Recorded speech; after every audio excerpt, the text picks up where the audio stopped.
मंच, शब्दों का संसार।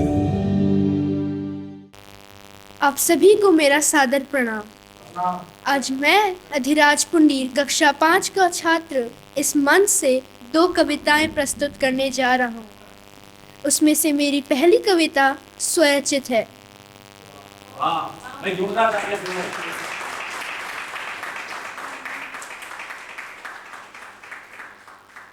And I wrote this poem after watching my first horror interesting film, The Nun. आप लोगों में से भी बहुत सारों ने देखी होगी।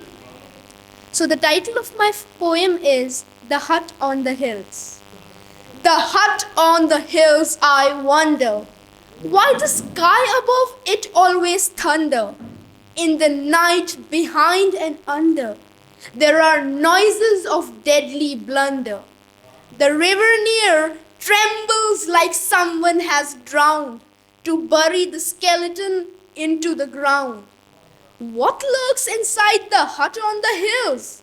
What lurks inside the hut on the hills? There are creepy hollows and dark bills. The one who gets there never comes back. Why they are found dead in a creepy shack? Why the candles there never work? Why the turkeys there never turk? Why there is always a cross sign on the ground? Is someone dead or got a wound? Nobody knows what inside the hut on the hills is lurking. Is there any exorcist power still working? Thank you.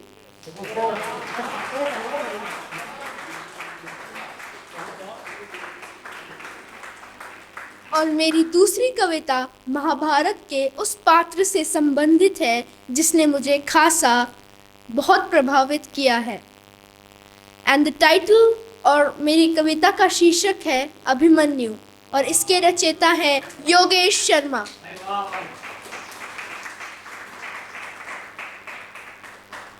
थारण वो प्यासा रक्त का इतना ऐसा मंजर बना दिया, हुई हार थी निश्चित पांडवों की जब चक्रव्यूह को था रचा गया। वीर डरे महावीर डरे, पसीने से लथपथ चेहरे थे, कैसे जीतेंगे जब अर्जुन भी रणभूमि से दूर गया। तभी आया वीर सेना को चीर ले, हाथ धनुष तरकश में तीर ले, तेज ललाट पे अर्जुन पुत्र अभिमन्यु बोला हो गंभीर में, घुसना जानू चक्रव्यूह में पर वापस आना जानू ना, पर वापस आना भी किसको, मैं घुस के सबको मारूंगा।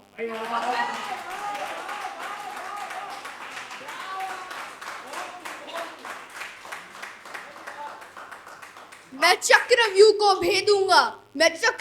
को भेदूंगा और प्राण दांव पे दे दूंगा। मेरी रक्त की आखिरी बूंद तलक मैं कुरु सेना को रोकूंगा। सौगंध मुझे मेरे पिताश्री की, धर्म को न रोने दूंगा। जब तक न होता सूर्यास्त मेरी श्वास मैं न रुकने दूंगा। आज कटेगी गर्दन तब तक रण में होगा मर्दन, जब तक धनुष मेरे हाथों में शत्रु की बहस चलेगी धड़कन। या तो जीत के मैं इतिहास रचूंगा या मर के इतिहास बनूंगा। गूंजेगा सुन आसमां मेरी प्रत्यंचा की गर्जन।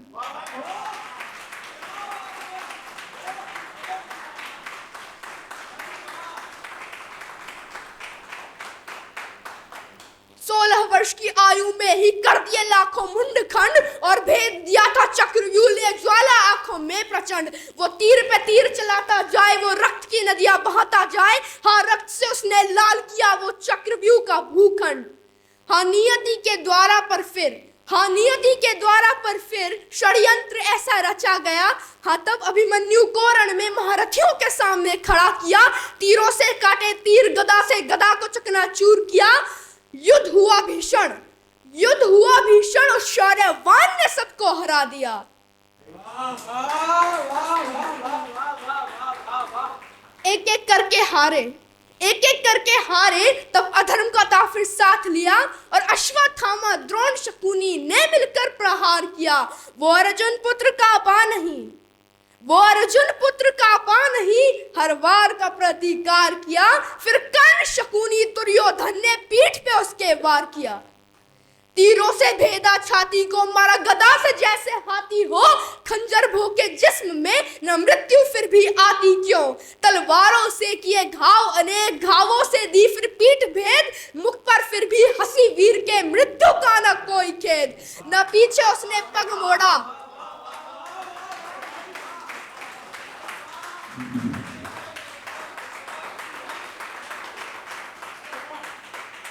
न पीछे उसने पग मोड़ा, न भाग के उसने रण छोड़ा। ले रथ का पहिया उठा हवा में, शेर गरज के वो बोला, कहते हो खुद को महाबली और खुद पे तुम इतराते हो, फिर नपुंसकों की भांति क्यों लड़ने एक निहत्थे से आते हो।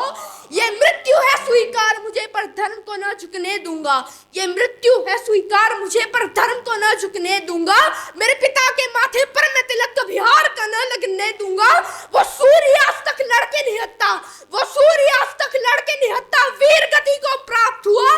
उस अभिमन्यु के आज सामने पूरा कुरुक्षेत्र था झुका हुआ। धन्यवाद।